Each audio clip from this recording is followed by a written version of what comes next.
Now let us see some important derivations that will be asked in the examination.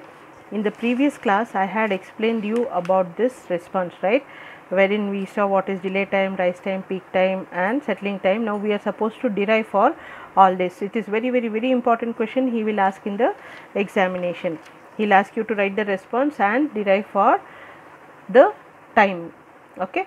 So first let us see the derivation for peak time. What is peak time? Peak time is nothing but the time taken for the output to reach its maximum. So what I will do is, first I will take the response equation which is given by C of t is equal to 1 minus e to the power minus zeta omega n t by square root of 1 minus zeta square sin of omega dt plus theta. We know where theta is equal to tan inverse of square root of 1 minus zeta square by zeta. Now this is my basic equation. You have to remember this. I am going to make changes in this equation for different timings. Okay. So now I am talking about Tp. So what I will do is, at t is equal to Tp, what will be my C of t? C of t will achieve its maximum. So I am going to differentiate my C of t with respect to t. While differentiating, if you want to differentiate this, differentiation of 1 is 0. This is, if you see, this is, I can consider as one term, this as one term. So I can say A into B, differentiation of A into B will be A into differentiation of B plus B into differentiation of A. That differentiation has been done here. Okay, this goes to 0.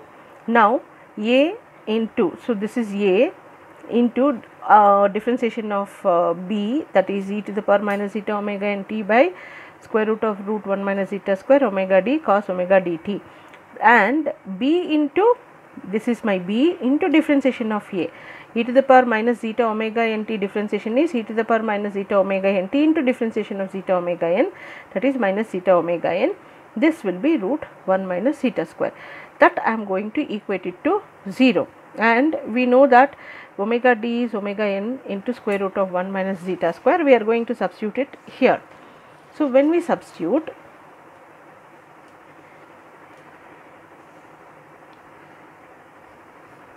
I am substituting it only for the second term. First term I am keeping it as it is. So substitute for omega d as omega n into, not within the sine and the cos term. You had a term outside. You had a term outside here. This is your omega d. This omega d, I am going to substitute this omega d as omega n into square of 1 minus zeta square. So when I substitute that omega d as square root of 1 minus zeta square, what we do is, I will take omega n e to the power minus zeta omega n t by square root of 1 minus zeta square as common. I will be left with only zeta sin of omega dt minus root of 1 minus zeta square into cos of omega dt plus theta. Now this is the only term I am left with, because this equated to 0, this goes to the right hand side, the term disappears completely. Okay. So now we know that tan omega dt plus theta is equal to square root of 1 minus zeta square divided by, what we can do is, since this is equated to 0, I will do like this. I will take zeta sin omega dt plus theta is equal to square root of 1 minus zeta square, okay, 1 minus zeta square into cos of omega dt plus theta.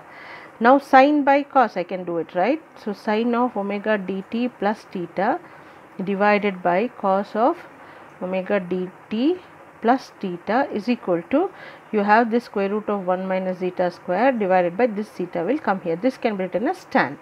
That is what is told here, and from this theta will be tan inverse of square root of 1 minus zeta square by zeta, or this is equal to tan theta.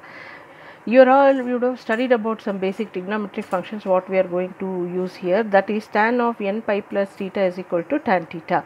So you have tan of omega dt plus theta.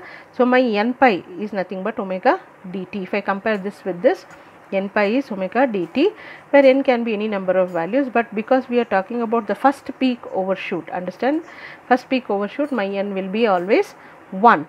So I'll substitute n as 1, I'll get omega d, and t is at Tp, right, is equal to pi. So Tp will be pi by omega d. You can keep it with omega d or substitute for omega d, and omega d is omega n into square root of 1 minus zeta square.